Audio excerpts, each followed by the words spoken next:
Hello, my name is Andre Peltier, and I'm going to read a few poems today from my new collection, Poplandia, published by Alien Buddha Press in September of 2022. The first poem we're going to start with is the first poem in the book. It's called The Love Theme from Switchblade Sisters. With knives and attitude, they walk the halls and sneer at teachers and classmates and children at play.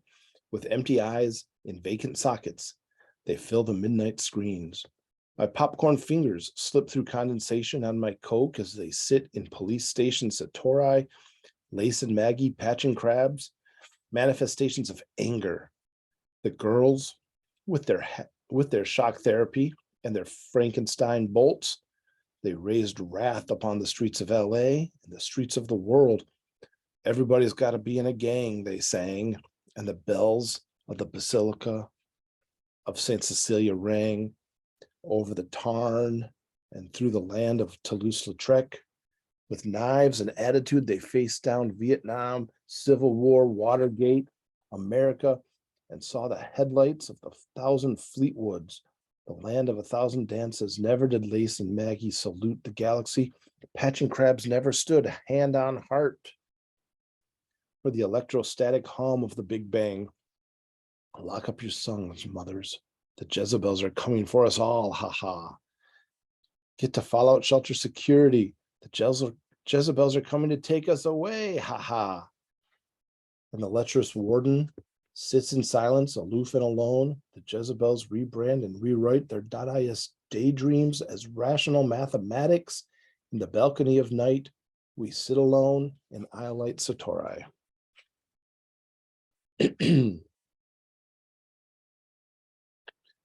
This next poem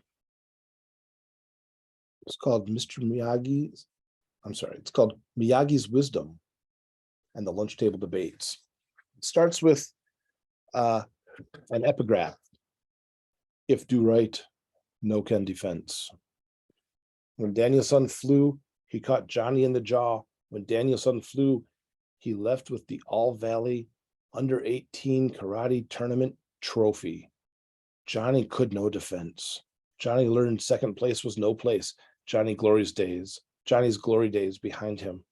We raised glasses of Faygo old-fashioned root beer. We filled faces with Jay's potato chips. We took notes with Jay's potato chip pencils. We too would fly like Danielson. Hi-ya, hi-ya, hi-ya. We too would raise high our trophies, our youthful souls. Then in Okinawa, Chosen Taguchi knew the way. He defended. Chosen Taguchi blocked the sacred crane. Shocking, all too shocking. Had we been lied to? Could Miyagi-san have been so wrong? What were we to make of his misfortune? If not for drum technique, Danielson would have perished. If not for the Oban Festival's roaring crowd, Danielson would be no more. We ate and argued. The master was misinformed, and we never looked back, like Johnny's, our glory days in the rearview mirror.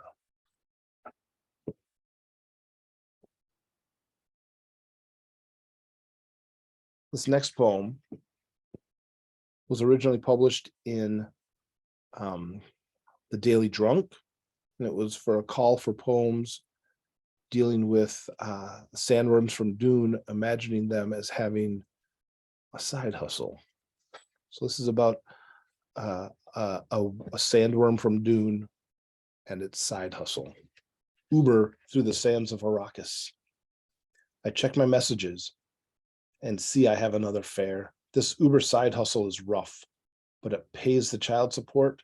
This side hustle puts food on the table and keeps the heat on in winter. It turns out that between spice heads and the alcohol usage in the House of Atreides, I've been pretty busy. 3 a.m, and that punk Paul's texting me again. Hey, dude, I need a lift home. I had 3 too many. Ha, ha, ha. What a douchebag. His frat boy friends help him up on top, and away we go through the sands of Arrakis. I hump those sorry sacks. Home again, home again, home again. Through the sands of Arrakis, I travel blind and forgotten. This next poem is about an event that happened with my wife and I about 10 years ago. It's called Graceland. It happened at Graceland in, Memphis. Graceland.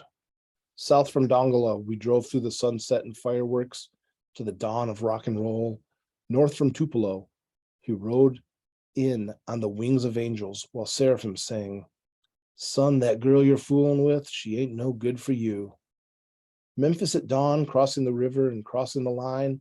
Hernando de Soto slept here and died here on the banks down in the Delta.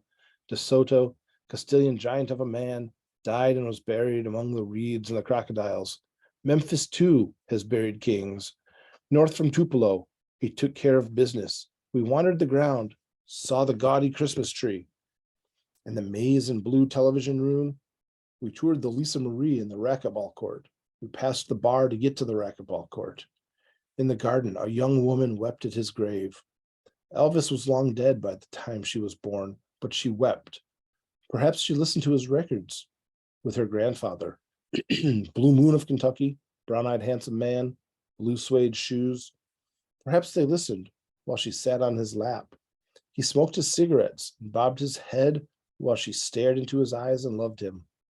He made her peanut butter and banana sandwiches as they listened to Heartbreak Hotel and worked in the garden. He smelled of aftershave and Beeman's. She rolled with laughter as he tried to emulate the great hip shake to the sound of Hound Dog. He never caught a rabbit, but she loved him anyway, and she wept at the grave of Elvis Presley.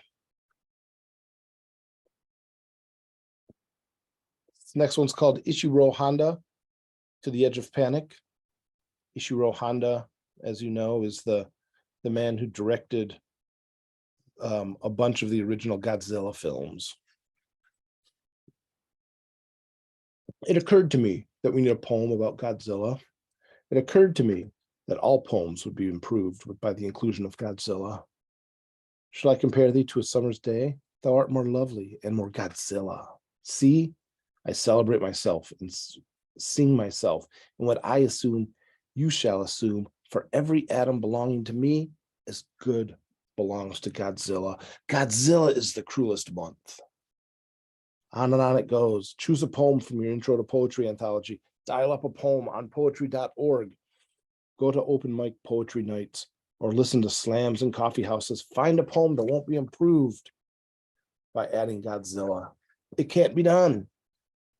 We real cool. We skip school. We a thriller. We Godzilla. Over and over. You can watch the movies, read the comic books, collect the vintage toys. Over and over. He makes the skies a little clearer and the stars a little brighter. Over and over. Nostalgia and fear of the bomb live in our souls. Once again, I do behold Godzilla rolling from his island, South Pacific island. Once again, your heart beats faster to hear his name in verse. One that Godzilla with his Shursute.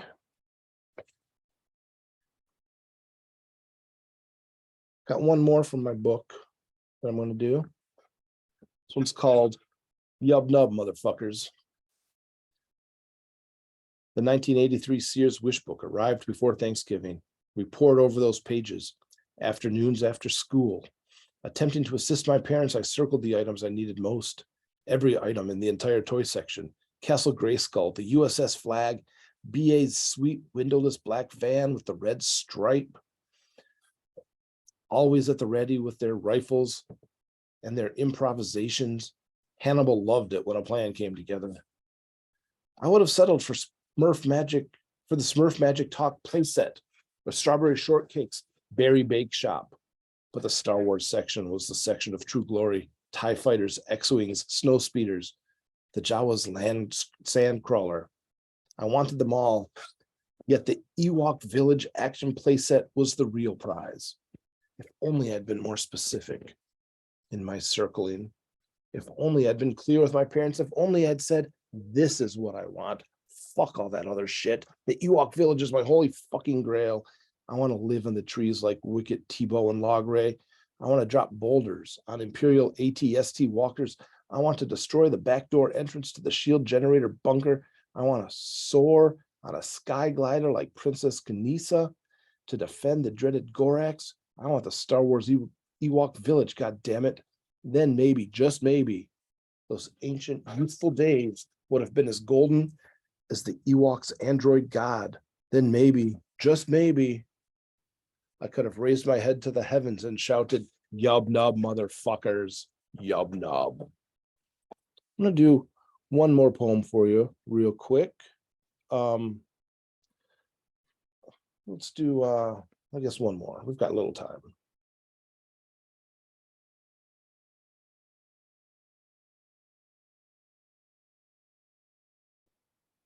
I definitely dream in color, but my film will be black and white with lots of clowns and contortionists and legions of men with charcoal umbrellas who wear balmorals and cufflinks, saying things like "maybe not today" and "hurry up, please, it's time," and "you're a fine, simple girl." The stuff to make John Huston proud.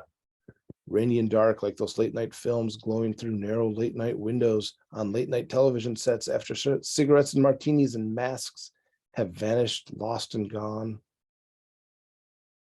The stuff dreams are made of, the stuff to make John Huston proud. And I'd like to close with this one last thing. It's not from my book. It's brand new. It's a spooky one. We're talking about October right now. It's the beginning of autumn, beginning of the spooky season. So let's go with this. It's called "To Meet the Midnight Beast," a verse retelling of Bram Stoker's Dracula. By hook or crook, carriage or boat, John Harker, he flew east toward dark Carpathian alpine peaks to meet the midnight beast.